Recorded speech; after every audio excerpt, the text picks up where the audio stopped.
France Inter, franceinter.com.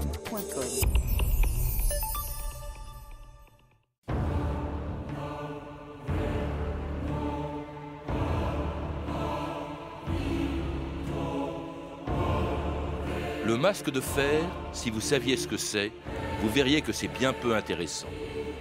Louis XV.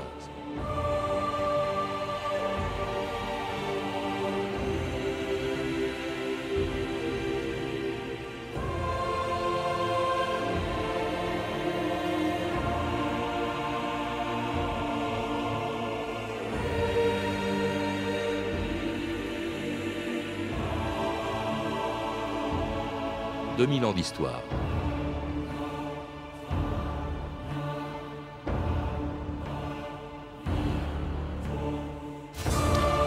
Il est mort à la Bastille il y a plus de 300 ans en emportant avec lui un des secrets les mieux gardés de l'histoire. Le 19 novembre 1703, tandis qu'on l'enterrait au cimetière de la paroisse de Saint-Paul, le gouverneur de la Bastille ordonna, dit-on, qu'on brûle ses vêtements, sa literie et même le châssis de ses fenêtres. Sa vaisselle fut fondue, le pavement du sol de sa cellule remplacé et le mur gratté et reblanchi.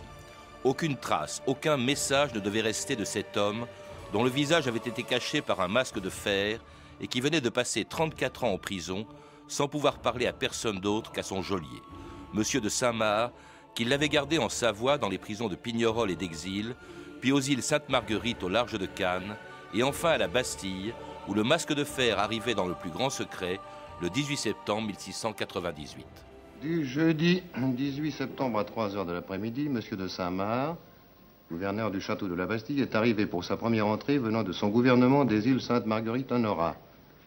Ayant amené avec lui dans sa litière un ancien prisonnier qu'il avait à Pignerol, lequel il fait tenir toujours masqué et dont le nom ne se dit pas. Personne dans les rues. Fenêtres et portes closes. On ne va pas vous voir. Ne vous montrez pas. À la Révolution, quand les émeutiers s'emparèrent de la Bastille, ils découvrirent dans un registre cette inscription mystérieuse. Prisonnier numéro 6, 4, 3, 8, 9000. L'homme au masque de fer.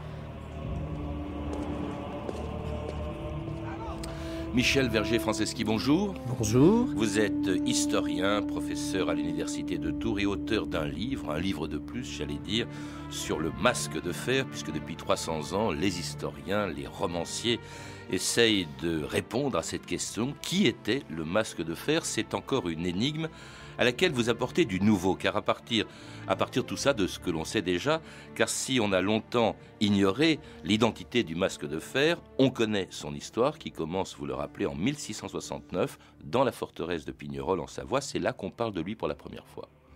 Exactement. Donc le masque de fer apparaît entre mi-juillet et fin août 1669. Il est arrêté dans les environs de Calais ou de Dunkerque et il est conduit jusqu'à la frontière de Savoie, c'est-à-dire dans cette forteresse de Pignerol, par un capitaine qui est Monsieur de Vauroy, entouré de 3 soldats. Et donc, à partir de cette escorte très modeste, on peut penser qu'il s'agit effectivement d'un personnage tout aussi modeste qui n'a pas droit à une centaine de mousquetaires comme d'autres personnages illustres de la forteresse, Fouquet ou Lauzun, dont on parlera tout à l'heure par exemple. Et donc, il arrive en tant que valet, c'est Monsieur de Louvois, le marquis de Louvois, qui est le ministre de la guerre à ce moment-là, qui est un homme de 28-29 ans, qui dit d'ailleurs dans une lettre à Monsieur de Saint-Marc, ce n'est qu'un valet. Alors justement, ce Monsieur de Saint-Marc dont vous parlez longuement, puisque en fait il est le seul véritable témoin, en tout cas l'homme qui a suivi comme geôlier le masque de fer pendant 34 ans dans toutes les prisons où il est allé, ce Monsieur de Saint-Marc était le seul habilité en fait à lui parler. Exactement, Monsieur de Saint-Marc est un officier. Le seul qu'il connaissait en fait. On a beaucoup finalement de militaires autour de ce masque de fer. Le premier, c'est Louvois. Le second, c'est Monsieur de Saint-Marc, qui est plus âgé que Louvois. C'est un ancien mousquetaire de 43 ans qui a servi avec D'Artagnan et qui va faire carrière pratiquement grâce au masque de fer. Il faut rappeler qui était Louvois, quand même. Louvois est le ministre donc de la guerre, c'est aussi l'ancien compagnon de jeu de Louis XIV, c'est un ami d'enfance de Louis XIV, il est très proche du roi, beaucoup plus que Colbert par exemple. Louvois auquel d'ailleurs Monsieur de Saint-Marc écrit en parlant de l'homme que vous savez, l'homme de la tour, pas question de le nommer. Alors Saint-Marc change de prison, mais enfin bon, il est resté quand même le masque de fer à Pignerol de 1669 à 1681. Puis ensuite, il va à Exil. Exil, je crois que c'est également en Savoie, où il reste relativement peu de temps. Oui, c'est juste à côté de Pignerol. Il va y rester aussi 6 ou 7 ans. Puis aux îles Sainte-Marguerite. Alors là, il arrive donc non pas au château d'If, comme on l'a souvent cru, mais il arrive aux îles de Lérins, donc Sainte-Marguerite et Saint-Honorat, où il va avoir une longue incarcération, donc jusqu'en 1698, qui précède donc la Bastille. Oui, la Bastille, donc, où il meurt 5 ans plus tard, le 19 novembre 1703. Et il est mort brusquement. Oui, monsieur le gouverneur. Vous n'avez pas retiré son masque? Oh, non, monsieur le gouverneur. Vous le ferez enterrer au cimetière de l'église Saint-Paul. Vous signerez le registre avec le chirurgien de la Bastille. Sous quel nom doit-on l'inscrire? Sous le nom de monsieur de Marchiali. Vous ferez brûler tout ce qui a été à son usage. Linge, habits, couvertures, matelas. Vous ferez également regratter et reblanchir les murailles de sa chambre. Ce lundi 19 novembre 1703, le prisonnier inconnu, toujours masqué d'un masque de velours noir, est mort ce jour-là. Et ce prisonnier inconnu, gardé depuis si longtemps, a été enterré le mardi à 4 heures de l'après-midi 20 novembre, dans leur cimetière Saint-Paul, notre paroisse.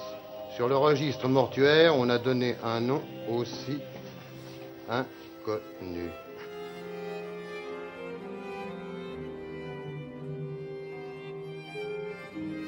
Alors un inconnu dont on sait quand même un certain nombre de choses, vous en faites d'ailleurs un portrait détaillé grâce à des témoignages de gens qui l'ont vu, notamment d'ailleurs à la Bastille, surtout à la fin de son parcours qu'on donne des portraits du masque de fer. Un homme de 45 ans, dites-vous, Michel Vergier-Franceschi. Oui, sur le registre de la Bastille, il y a le nom que l'on vient d'entendre, celui de Marchioli ou de Marchiali, qui est forcément un nom d'emprunt, puisque les règlements de la Bastille imposent que l'on inhume la totalité des prisonniers d'État sous un nom d'emprunt, donc il ne s'appelle pas Marchioli, mais en revanche, on a une description assez précise du personnage, aussi bien grâce au docteur Fresquière, qui est le médecin qui a soigné pendant les 8 dernières semaines de sa vie le masque de fer, et qui dit « un homme à la peau un peu brune », et cette description à la peau un peu brune correspond également à un autre témoignage, qui est celui d'un écrivain huguenot, qui est monsieur de Renneville, qui a vu dans l'une des salles de la Bastille,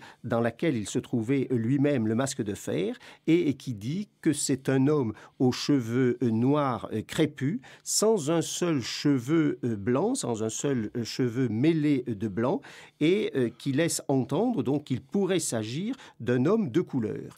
Et d'un homme de 45 ans, ce qui veut dire, si on fait le décompte en revenant en arrière à son arrestation, qu'il aurait été arrêté, emprisonné à Pignerol à l'âge de 11-12 ans. Exactement, donc il meurt à 45 ans, donc 34 ans auparavant, c'est un adolescent qui arrive inconnu, entouré donc d'un capitaine et de 3 soldats à Pignerol, qui est relativement malmené apparemment, qui n'a pas droit à un carrosse, qui n'a pas droit à une escorte, mais que Monsieur de Saint-Mars va tout de même protéger tout au long de sa vie. Et ces 34 années de prison vont être rendues possibles grâce à l'humour, quelque part, et à la protection de Monsieur de Saint-Marc, qui est un jeune mari lui-même, qui a 2 enfants qui naissent à Pignerol, et qui va s'occuper de cet enfant, de cet adolescent, avec énormément de gentillesse pendant toutes les premières années de l'incarcération. Alors un enfant, un prisonnier, parce qu'il n'est plus un enfant à la fin, portant un masque de fer ou de velours, parce que selon les témoignages, on l'a d'ailleurs entendu dans l'extrait de film tout à l'heure,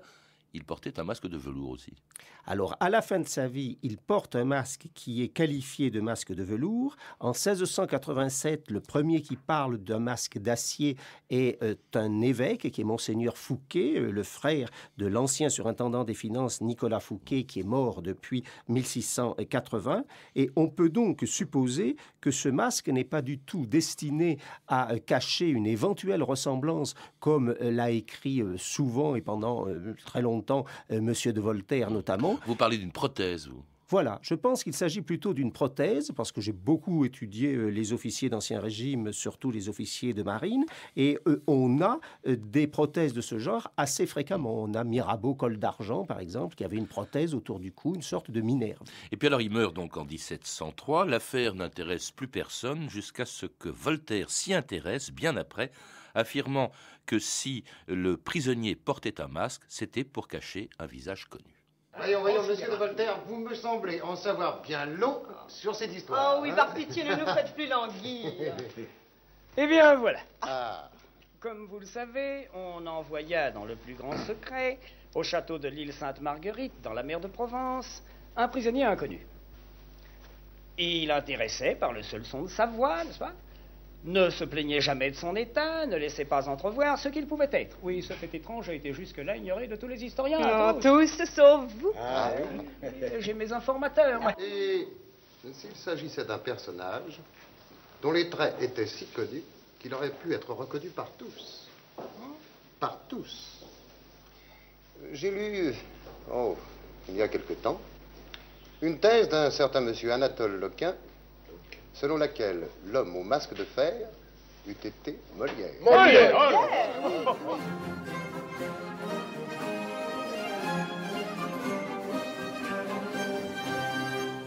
Et oui, on a évoqué le nom de Molière, une hypothèse farfelue selon tous les historiens. On ne se demande pourquoi Molière aurait été enfermé avec un masque pendant des années.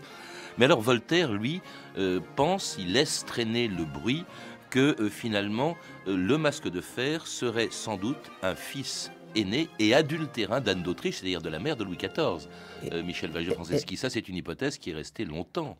Exactement, Voltaire est un merveilleux philosophe et aussi un bon historien, mais qui a essayé de se faire beaucoup de publicité finalement sur le personnage du masque de fer, et en disant que Louis XIV avait un frère aîné, il ébranlait d'une façon exceptionnelle les lois fondamentales de la couronne et l'ordre de la primogéniture. Il est évident que si Louis XIV avait un frère aîné, Louis XV, arrière-petit-fils de Louis XIV, n'était plus rien. Oui, mais enfin, ce frère aîné aurait été adultérin. En fait, il discrédite, parce qu'il est question aussi d'un fils adultérin d'Anne d'Autriche avec Mazarin. Alors évidemment, au scandale. En fait, on a le sentiment, à vous lire, Michel Valger-Franceschini, qu'il cherche à régler ses comptes avec la monarchie. C'est un ancien embastillé. Voltaire. Et c'est quelqu'un aussi qui s'en prend à l'absolutisme, et incarné par ce masque de fer, par cet absolutisme de Louis XIV qui l'attaque à travers le masque de fer, au fond. Exactement. La seule chose de vrai qu'il véhicule jusqu'à Alexandre Dumas, jusqu'à nos jours, c'est que le masque de fer serait un enfant innocent, finalement, qui aurait été enfermé sur ordre royal. Et l'innocence de cet enfant arrivé à Pignerol en 1669, c'est à peu près la seule chose de vrai dont parle Voltaire. En tout cas, à partir de Voltaire, on se met à émettre des quantités d'autres hypothèses. Vous les citez toutes pratiquement, Michel Valger-Franceschini. Alors on a évoqué le nom de Fouquet, le fameux surintendant du roi, arrêté en 1661, qui est mort d'ailleurs en 1680, je crois, à Pignerol. Qui est pratiquement mort dans les bras presque du masque de fer, qui est effectivement présent, ainsi que le duc de Lauzun, en 1680 à Pignerol. On a évoqué, à l'instant, le personnage de Molière qui est sur scène à Paris 4 ans après l'incarcération du masque de fer, donc c'est quelque chose de tout à fait absurde. On a évoqué d'autres personnages et une cinquantaine de mascalisables sont possibles. Oui, ce que vous appelez des mascalisables. Alors maintenant qu'on songe au fait qu'il a disparu en ce temps-là, aucun personnage considérable. C'était donc un homme dont la destinée et le sort avaient été jusque-là tenus secrets. Monsieur de Vermandois? Monsieur de Vermandois, le fils naturel de Louis XIV et de Mademoiselle de la Vallière? Oui. Il est mort au siège de Courtrai. Sa mort a pu être simulée. Oui, mais voyez-vous, madame, ce qui est ennuyeux dans votre hypothèse, n'est-ce pas, c'est que cette mort, simulée ou non, se soit produite en 1683, oui, soit plus de 4 ans après que M. de Saint-Marc ait pu prendre en garde notre homme masqué à la forteresse de Pignerol. Moi, je pencherais plutôt pour le duc de Beaufort. Allons, dont le roi des Halles. Justement, le duc de Beaufort a si souvent tenu tête au roi et à Mazarin pendant la Fronde. Il est mort au siège de Candie en allant défendre les Vénitiens contre les Turcs. Le duc de Beaufort et le masque de fer sont la même personne. Et s'il est mort en effet au siège de Candie, son corps n'a jamais été retrouvé.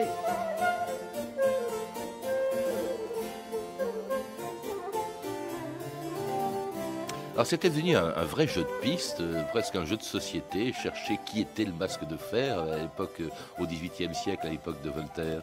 Tout à fait, et Louis XVI et Marie-Antoinette ont pensé eux aussi, comme on l'entend dans l'extrait précédent, qu'il pouvait s'agir du comte de Vermandois parce que le bruit a beaucoup couru en 1669 que le masque de fer était l'amiral de France. Et donc Marie-Antoinette est allée jusqu'à faire déterrer le comte de Vermandois, amiral de France, fils légitimé de Louis XIV, dans la cathédrale d'Arras, donc jeune homme de 16 ans qui était mort à la guerre, mais ce n'est évidemment pas Vermandois, qui est né d'ailleurs en 1667 et qui était un enfant de 2 ans lors de l'arrestation du masque de fer. Alors, une hypothèse plus sérieuse, on vient de l'entendre d'ailleurs dans cet extrait, c'est le duc ou le comte de Beaufort. Alors, le comte de Beaufort, on en a beaucoup parlé. Il faut rappeler d'abord qui c'était Michel Berger-Franceschi et pour quelles raisons il a disparu, effectivement. Le duc de Beaufort est un personnage qui, en 1669, est un personnage considérable. C'est le petit-fils d'Henri IV et de Gabrielle d'Estrées,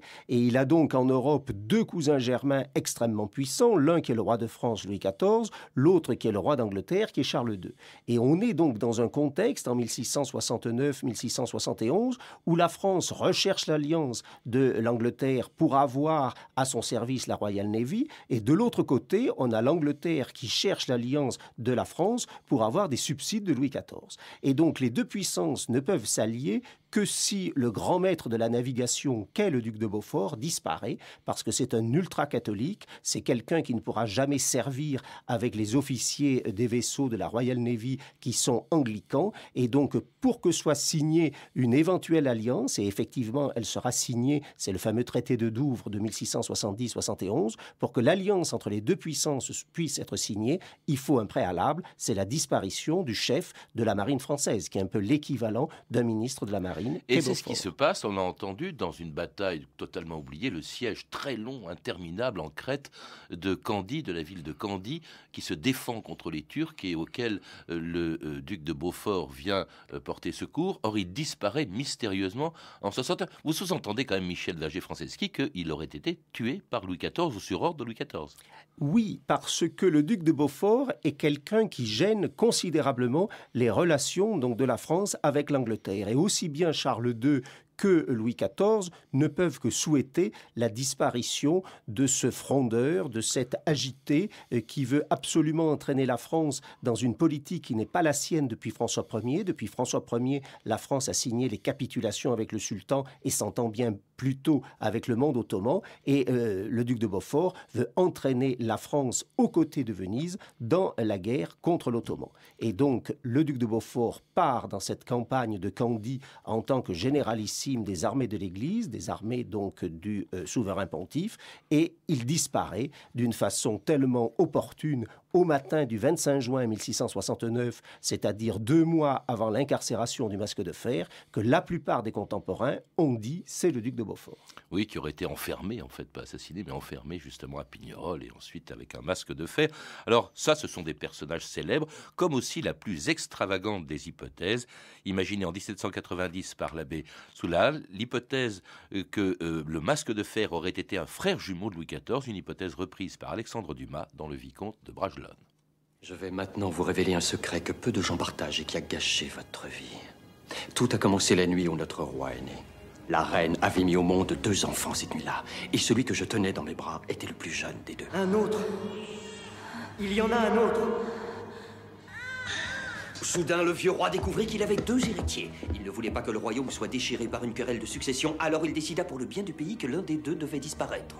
Vous, Philippe. Il ordonna que l'on vous cache votre identité. Mais Louis était monté sur le trône. Il eut peur de vous faire tuer. La légitimité de son pouvoir reposait sur la sanctification du sang royal. Alors, il trouva un autre moyen pour vous faire disparaître. Ouvre la porte. On a un prisonnier.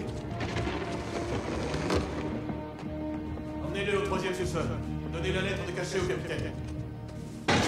Vous vous mordez. Pas en prison. Non. Et oui, Louis XIV aurait eu un jumeau qui l'aurait fait disparaître. C'est vrai que la loi salique, la loi de succession, ne prévoit pas ce cas-là. Qui aurait été le roi dans ce cas-là? Michel Verger-Franceschi. Ça, c'est une hypothèse tout à fait extraordinaire et qui a beaucoup séduit, évidemment, tellement elle est extravagante. Et évidemment, c'est une hypothèse qui plaît aux masses en général, parce que c'est beaucoup plus drôle d'imaginer un frère de Louis XIV. Sauf pour le frère. Sauf pour le frère, plutôt qu'un valet inconnu qui arrive à Pignerol en 1669. Mais l'idée de frère, toutefois, elle aussi, toute légende a un fond de vérité. Et lorsque le duc de Beaufort a disparu, donc le 25 juin 1669, dans le monde ottoman, lorsqu'on parle de Beaufort, on ne dit jamais que c'est le cousin germain du roi de France. On dit toujours c'est un frère de Sa Majesté très chrétienne, donc un frère de Louis XIV qui commandait l'escadre pontificale. Et donc cette idée de frère vient de là. Alors tous les personnages qu'on a évoqués sont des personnages importants.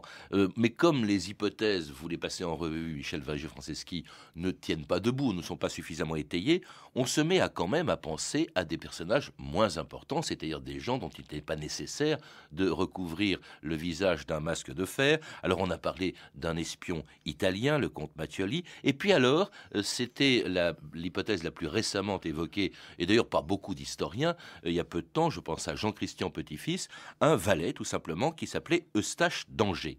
Ça, c'est quelqu'un qui a fait à peu près l'unanimité des historiens jusqu'à maintenant. Alors, Eustache d'Angers ou Eustache d'Auger, c'est comme Marchioli en 1703. C'est-à-dire qu'on est enfermé à la Bastille et on ressort de la Bastille une fois décédé, si on est prisonnier d'État, sous un nom d'emprunt. Alors vous avez des jardiniers qui sont embastillés sous le nom de Pierre Navet, par exemple, ou des pasteurs protestants qui gravent leurs initiales sur une assiette en étain. On va les appeler le graveur ou l'écrivain. Ceux qui chantent des psaumes meurent sous le nom de le chanteur. Et donc Eustache, c'est un prénom, c'est le prénom qui vient du père de Godefroy de Bouillon, qui est le premier ancêtre illustre, croisé du duc de Beaufort. Et donc, visiblement, le duc de Beaufort avait un domestique auprès de lui qui peut être un noir, qui peut être un petit Algérien, un petit mort de Bougie, ou un noir venu de Guinée ou du Sénégal, parce qu'il y a énormément d'adolescents noirs autour du duc de Beaufort, et donc on les fait baptiser. Et visiblement, le duc de Beaufort a ce petit domestique baptisé sous le nom d'Eustache, arrêté sur l'ordre conjoint de la cour de France et de la cour d'Angleterre, qui a à cette époque-là un espion célèbre qui est Auger, et donc ce petit enfant, c'est l'Eustache arrêté par Auger, c'est l'Eustache d'Auger, et ça pourrait expliquer à ce moment-là ce nom que l'on trouve effectivement tout au long de la vie du prisonnier basque. Et ce nom que vous êtes le premier, non pas évoqué, parce qu'il a déjà été évoqué dans certains ouvrages il y a très longtemps, mais vous êtes le premier à dire que ce nom, c'est celui de Giafer, justement, un valet de Beaufort, et c'est lui, selon vous, Michel Verger-Franceschi, qui serait le véritable masque de fer. Oui, mon hypothèse part d'un roman à clé ou d'un livre à clé de 1745 qui est l'œuvre d'un certain Antoine Péquet qui se retrouvait embastillé dès qu'il a émis cette hypothèse, embastillé sur ordre de Louis XV, et qui écrit que le masque de fer, donc tout ceci en langage codé bien entendu, serait le dénommé Giafer. Et Giafer serait donc cet enfant, ce petit page, cet adolescent qui était auprès du duc de Beaufort, et ce petit page a vu quelque chose. Et Louvois ne dit jamais que le masque de fer a fait quelque chose. Pendant les 20 premières années de l'incarcération du masque de fer, Louvois, donc le ministre de la Guerre, dit toujours il faut le tenir au secret pour ce qu'il sait, pour ce qu'il a vu, et jamais pour ce qu'il a fait. Ce n'est qu'après la mort de Louvois, lorsque son fils Barbezieux donc lui succède, que l'on va commencer à dire ce que le masque de fer a fait, parce que c'est tellement ancien que le jeune ministre donc n'imagine pas qu'on ait pu enfermer simplement un témoin. Et donc la gentillesse de Monsieur de Saint-Mars à l'égard de ce prisonnier masqué vient de ce que les contemporains savaient que cet enfant devait rester en prison parce qu'il détenait un secret d'État. Et ce secret d'État, on le comprend très bien quand on regarde l'entourage personnage du duc de Beaufort qui disparaît à Candie avec une jeune maîtresse dans son lit. Cette jeune maîtresse, c'est Louise de Keroual. On la retrouve quelques mois plus tard dans le lit de Charles II d'Angleterre. Elle reste la maîtresse de Charles II pendant une quinzaine d'années. Et c'est une femme à qui la cour de Londres et la cour de Versailles ont versé des sommes astronomiques pendant toute sa vie. Elle meurt à 85 ans en 1734. Et lorsqu'elle soutire de l'argent au contrôleur général des finances, en particulier à M. Desmarais, le neveu de Colbert, elle dit « Vous savez pourquoi j'ai besoin de toutes ces sommes ? À cause de mes relations avec les Arabes. » C'est elle qui emploie cette expression. Oui, alors ça veut dire qu'elle était au courant justement de ce secret, de ce Giafer. Ça explique aussi le fait qu'il est toujours décrit comme quelqu'un à la peau brune, donc ça expliquerait le fait qu'il venait d'Afrique du Nord, valet du duc de Beaufort. Ça n'explique pas quelque chose, Michel Verger-Franceschi, puisqu'il n'était pas connu. Pourquoi lui faire porter un masque ?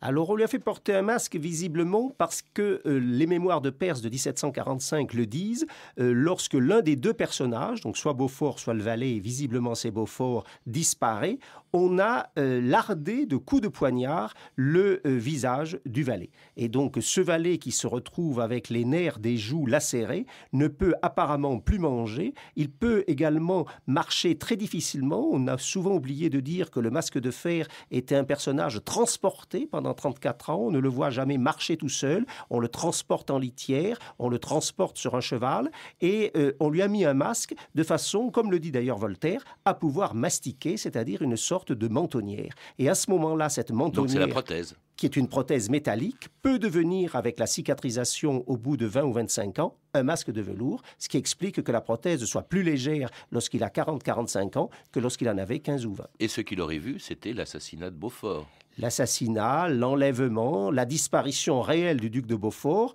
dont Louis XIV a fait célébrer les obsèques avec une rapidité étonnante, alors qu'on ne savait pas du tout si le duc de Beaufort était mort. Et on a célébré les obsèques à Notre-Dame de Paris. Et le jour même des obsèques, le ministre de la Guerre en personne, M. de Louvois, est à Pignerol en visite auprès du masque de fer. Alors ce masque de fer, ce serait Giafer. Si ce valet de Beaufort, si votre hypothèse est exacte, comment expliquer qu'il ait fallu attendre tant d'années justement pour découvrir son nom? Parce que Giafer, finalement, n'est pas un personnage essentiel du tout. Ce que disait Louis XV, hein. Si vous saviez ce que c'est, vous verrez que c'est bien peu intéressant. Exactement, ça n'est pas un grand personnage. Et il n'y a d'ailleurs aucun grand personnage qui disparaît en 1669, entre juillet et août 1669, au moment où s'achève la guerre de Candie, qui est une guerre très très longue, qui a commencé en 1945, donc 24 ans de guerre, entre le monde chrétien et le monde ottoman. Et Louis XIV est évidemment très gêné de ne pas aller aider les Vénitiens, ce qui le met mal avec la papauté et avec le roi catholique, avec le roi d'Espagne. Et puis bon, justement, si on préfère d'autres hypothèses, c'est parce qu'elles sont plus séduisantes. On a cherché des hommes célèbres pensant, comme Voltaire, qu'il fallait cacher leur visage parce qu'ils étaient connus. Et finalement, évidemment, Voltaire, mais aussi Dumas, sont plus importants que les témoignages sur lesquels vous vous êtes appuyé, donc pour découvrir celui qui, selon vous, est le masque de fer. Merci Michel Verger-Franceschi. Pour en savoir plus, je recommande la lecture de votre livre, Le Masque de Fer, qui vient de paraître aux éditions Fayard. Vous avez pu entendre des extraits du film L'Homme au masque de fer de Randall Wallace, édité en DVD par Fox Pathé Europa, et de La caméra explore le temps, intitulé Le Masque de Fer de Stelio Lorenzi. Vous pouvez retrouver toutes ces références par téléphone au 32 30, 34 centimes la minute, tout sur le site franceinter.com. C'était 2000 ans d'histoire. À la technique, Henri Bérec et Olivier Daligo. Documentation, Emmanuel Fournier, Clarisse Le Gardien et Franck Olivard. Une réalisation de Anne Kobilac.